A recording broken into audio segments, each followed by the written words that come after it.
Майк Келприн. Шырақ жанып тұрды. Андрей Петровичтің үміті әбден үзілген тұста қоңырау шыр етті.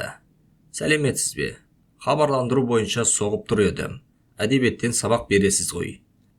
Видеофонның экранына дұрыстап қарады. 30-дардағы еркек екен. Қыз диып киініп алыпты. Костюм, галстук, күлімсіреп тұр. Бірақ бап байсалды. Андрей Петровичтің жүрегі тыз ете қалды. Хабарландыруды жерге әбден әдет болып кеткен соң бере салған еді. 10 жыл ішінде 6 адам хабарласыпты. Үшеуі нөмірден жаңылысқан.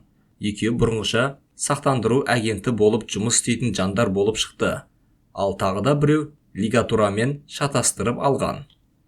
Берем сабақ. Андрей Петрович толқып кекештене бастады. Үйде. Сізге әдебиет қызық па? Қызық. Анау басын изеді. Атым Максим. Шарттарын білуге бола ма? Бұл су тегін деп айтып қала жаздады. Сағатына төлейсіз. Солай деуге өз-өзін мәжбүрледі. Келісім бойынша қашан бастағыңыз келеді? Шынын айтқанда мен видеофонның ар жағындағы адам тоқтап қалды. Алғашқы сабақ тегін, деді Андрей Петрович асыға үсіге. Ұнамаса онда ертең бастайық. Шорт кесті Максим. Таңғы 10-да ыңғайлы ма? 9-да балаларды мектепке апарып тастаймын. Содан кейін 2-ге дейін боспын. Әбден болады. Қуанып кетті. Адресті жазып алыңыз. Айта беріңіз, былайық, жаттап аламын. Сол түні Андрей Петрович алаң көңілден дірілдеген қолдарын тыныштандыра алмай, құжыра деуге келетін ұядай бөлмеге сыймай, ұйқыдан айырылып, ары-бері жүрді де қойды. Мардымсыз жәрдемақыға өмір сүріп келе жатқанына міне 12 жыл болыпты. Жұмыстан шыққалы бергі жайы сол. Сіз белгілі бір салаға ғана маманданғансыз, деп еді 12 жыл бұрын гуманитарлық бағыттағы лицей директоры мұның көзіне тура қарамауға тырысып. Тәжірибелі оқытушы ретінде бағалаймыз, әрине. Бірақ сіз оқытып жүрген сабақ енді басқа салаға көшуге қалай қарайсыз? Лицей оқу ақысын төлеуге көмектесер еді. Виртуал этика, виртуал құқық негіздері, робототехника тарихы, осылардан қиналмай сабақ бере алар едіңіз. Тіпті кинематографтың өзі әлі де болса біршама сұранысқа ие. Әрине, көпке бара қоймас, бірақ сіз де жас емессіз. Не ойлайсыз? Андрей Петрович бас тартқан болатын. Онысына кейін талай рет өкінді де. Жаңа жұмыс табалмады. Әдебиет санаулы ғана оқу орындарында қалған еді. Соңғы кітапханалар жабылып жатты. Филолог атаулы басқа салаларға бытырап кетті. 2 жыл бойы гимназия, лицей, арнайы мектептердің табалдырғын тоздырды. Жарты жылдай қайта квалификациялау курстарында уақыт жоғалтты. Әйелі кетіп қалған соң оны да қойды. Жинаған ақшасын тез жаратып тастады. Сондықтан тақырлап қалған Андрей Петровичке өлшеп үшуге тура келді. Ескі, бірақ қажетке жарабақ тұрған аэромобилін сатты. Одан кейін шешесінен қалған антиквар сервисті ақшаға беріп жіберді. Артынша қалған дүние мүлкін сатуға шығарды. Бұдан соң сол кездер ойына оралса, жүрегі лоблай бастайды. Кезек кітаптарына келген болатын. Баяғыдан қалған қалың қағаз кітаптар. Анасының көзі. Раритет үшін коллекционерлер жақсы ақша төлейтін. Әйтеуір, граф Толстой 1 ай бойы асырады. Достоевский 2 аптаға жетті. Бунин 1,5 аптаның азығына айналды. Ақыры Андрей Петровичтің қолында ең сүйікті, талай рет оқылған, елге беруге қимайтын 50-дей ғана кітап қалды. Ремарк, Хемингуэй, Маркес, Булгаков, Борцкий, Пастернак. Бұл кітаптар 4 бірдей сөрені алып, этажеркада тұратын. Андрей Петрович күн сайын кітаптардың түбіндегі шаңды сүртуді әдетке айналдырды. Мына жігіт Максим, деп ойлады тазалықтаған Андрей Петрович ана қабырғамен мына қабырғаның ортасын жол қылып жүріп. Мына жігіт келсе, Бальмонтты қайта сатып алудың жолы түсер. Немесе Муракамиді, немесе Амадуды. Оның бәрі ұсақ түйек екенін түсінді кенет. Қайтара ала ма, жоқ па, маңызды емес. Бар білгенімен бөліседі, міне. Керегі осы. өзімен бірге алып кетпейді. Оқыған тоқығанын, көргенін басқаға үйретеді. Максим 1 минут ертеде емес, 1 минут кеште емес, тура сағат 10-да есіктің қоңырауын соқты. Өтіңіз, Андрей Петрович апалақтады да қалды. Отырыңыз, сол енді. Неден бастағыңыз келеді? Максим кібіртіктеп қалды да орындықтың шетіне байқап қана отырды. Неден бастауды дұрыс деп тапсаңыз, содан бастайық. Мен дым түсінбеймін, мүлдем. Маған ешкім ештеңе үйреткен жоқ. Ондай бар. Андрей Петрович бас изеді. Басқаларды да оқытпаған. Жалпы білім беру мектептерінде әдебиет сабағының жоғалғанына 100 жылдай болып қалды. Ал қазір арнайы оқу орындарынан да алып тастады. Еш жерде жоқ па сонда? Максим ақырын ғана сұрады. Солай болады өзі. Түсінесіз бе? 20 ғасырдың соңында дағдарыс басталды. Кітап оқитын уақыт қалмады.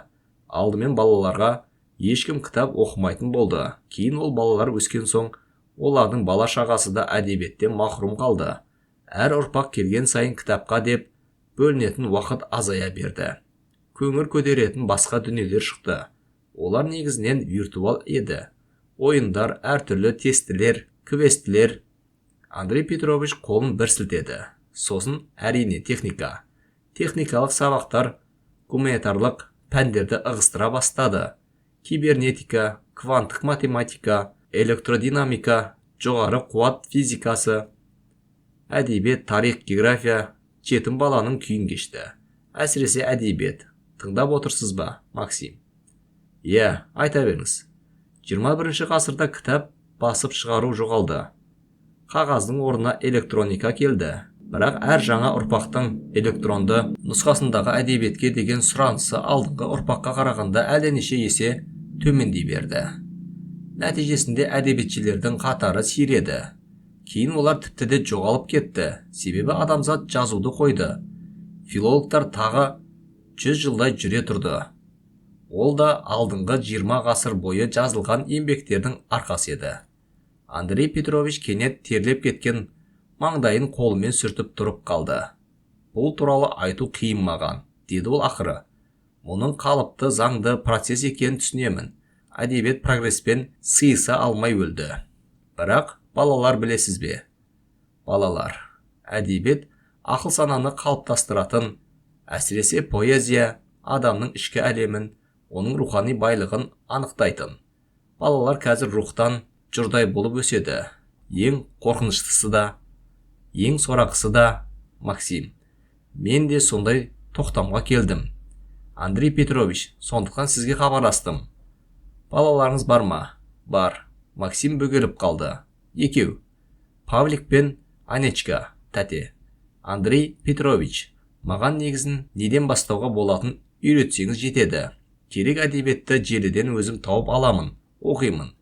Тек не іздеуді білу қажет. Неге мән беру керек? Үйретесіз бе? Деді Андрей Петрович нық түрде. Үйретемін. Орнынан тұрды. Кеудесіне қолын айқастырып, ойын жинақтады. Пастернак, деді салтанат түрде. Борай бұрқап, ақ түтек, жер көкті алып, шырақ жанып тұрды. Үстелде, шырақ жанып. Ертең келесіз бе, Максим? Андрей Петрович даусындағы дірілді басуға тырысты. Міндетті түрде, тек. Мен бақуатты отбасында басқарушы болып жұмыс істеймін. Шаруашылық істер мойнымда. Есеп қисап жүргіземін. Жалақым жоғары емес. Бірақ Максим бөлмені шолып өтті. Азық-түлік әкеле аламын. Анау-мынау заттар. Мүмкін тұрмысқа керек техника. Ақы орнына бола ма? Андрей Петрович қызарып кетті. Сабақты тегін-ақ беруге дайын еді. Әрине, Максим, деді ол. Рахмет, ертең күтемін. Әдебиет жазылған мәтін ғана емес, деді Андрей Петрович бөлмені кезіп жүріп. Әдебиет сөздің қалай берілгенде де жатыр. Тіл, Максим, ұлы жазушылар мен ақындар қолданған құрал. Тыңдап көріңіз. Максим қадалып тыңдады. Оқытушының сөзін есіне сақтап қалғысы, жаттап алғысы келетін секілді. Пушкин деді де Андрей Петрович мәнерлеп оқи бастады. Таврида, Анчар, Евгений Онегин, Лермонтов, Мцыри, Братанский, Есенин, Маяковский, Блок, Бальмонт, Ахматова, Гумилев, Мандельштам, Высоцкий. Максим тыңдады. Шаршамадыңыз ба? Деп сұрайды Андрей Петрович. Жолға қайдағы, жалғастыра беріңіз. Күн артынан күн өтіп жатты. Андрей Петровичтің еңсесі көтеріліп, өмірге деген құштарлығы оянды. Қалт-құлт етіп, тірі жүрегінде кенет бір мән пайда болды. Поэзияның орнын проза басты. Оған көп уақыт кетті, бірақ Максим жақсы оқушы болып шықты. Зерек, әу баста сөзге керең, тілдегі үйлесімді қабылдамайтын, сезбейтін адамның уақыт өткен сайын бұл қасиетті аңғарып, ұғынып, тереңдей түскеніне Андрей Петрович таңғалуын қоймады. Бальзак, Гуго, Мопассан, Достоевский, Тургенев, Бунин, Куприн, Булгаков, Хемингуэй, Бабель, Ремарк, Маркес, Набоков. 18 ғасыр, 19-20 классика, беллетристика, фантастика, детектив, Стивенсон, Твен, Конан Дойл, Шекли, Стругацкийлер, Вайнилер, Чапризо. Бірде сәрсенбі күні Максим келмей қалды. Андрей Петрович таң бойы күтіп тықыршыды. Ауырып қалған шығар деп өз-өзін жұбатумен болды. Бірақ безер, қыңыр ішкі даусы олай емес деп сыбырлады да тұрды. Барынша ұқыпты, дәл жүретін Максим бүйтпес еді.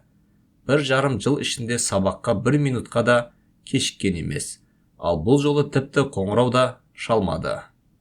Кешке қарай Андрей Петрович тіпті аласұрды. Түнде көз ілмей шықты. Келесі күні сағат 10-ға таман шыдамы әбден таусылды. Ақыры Максим келмегенде видеофонды қолына алды. Нөмір өшірілген, қызмет көрсетілмейді, деді механикалық дауыс. Бірнеше күн жаман түстей болып өте шықты. Жегідей жеген уайымнан 1,5 жыл бойы маңына жуымаған, ал қазір мұның түкке тұрғысыз екенін қайта есіне түсірген сезімен тіпті сүйікті кітаптары да құтқара алмады. Аурухана мен моргтарға телефон соғып шығу керек деген ой кетпей қойды. Бірақ сонда не сұрамақшы? Кім дейді?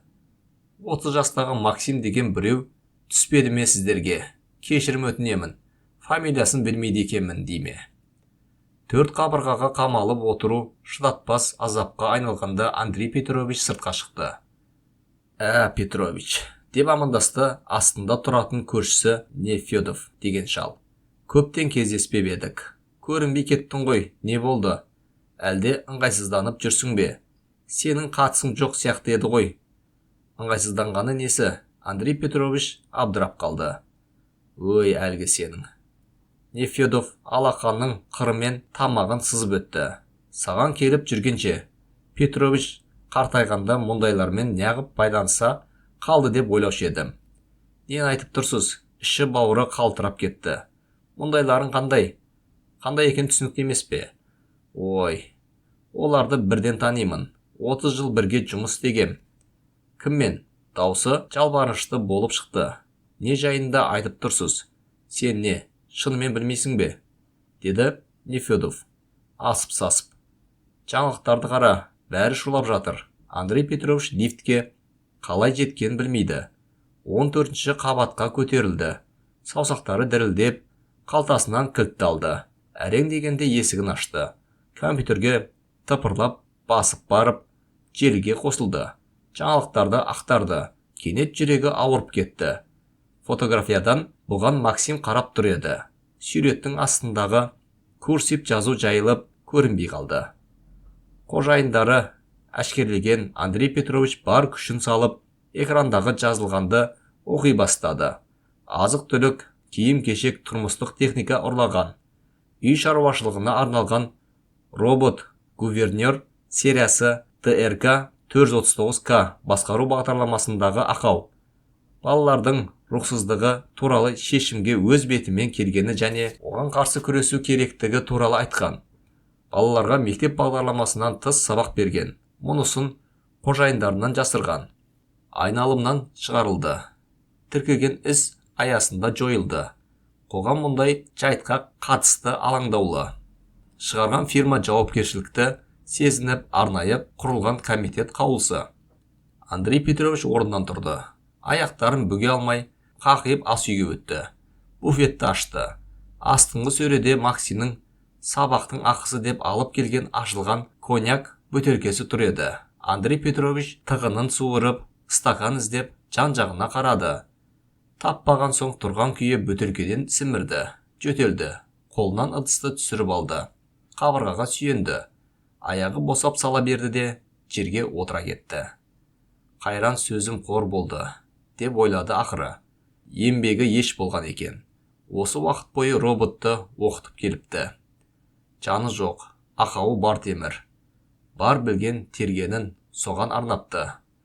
Бұл өмірге қалуға себепші дүниенің бәрін өлмей, тірі жүруге мәжбүрлеген құндылықтарын, жүрегінің ауруына қарамай, Андрей Петрович орнынан тұрды.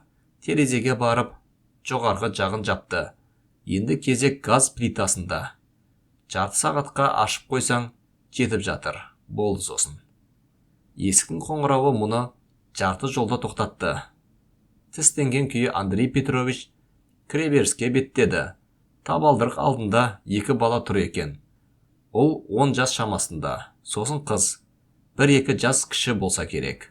Әдебиеттен сабақ бересіз бе? Деп сұрады қыз көзін жапқан кекілдің астынан қарап. Не? Андрей Петрович абдырап қалды. Сендер кімсіңдер? Мен Павликпін. Ол бала бір қадам алдыға шықты. Мынау Анечка, қарындасым. Макстан келдік. Кім? Кімнен? Макстан, деп қайталады бала. Сізге сәлем айтқан. Кетерінің, оны алып кетердің алдында. Борай бұрқап, ақ түтек, жер көкті алып, деп тақылдады кенет қыз. Андрей Петрович аузымен ауа қарпып, аптықты. Ауырған жүрегін ұстап, көкірегіне апарып қайтатықты. Әзілің бе? Деді ақырын ғана естілер-естілместей. Шырақ жанып тұрды үстелде. Шырақ жанып, деді бала нық түрде. Макс осыны айтып барыңдар деген еді. Бізді оқытасыз ба? Андрей Петрович босағаны қармап артқа шегінді. Құдай, деді ол. Кіріңдер, кіріңдер балалар. Аударған Димаш Зиядин, оқыған Жиһазхан.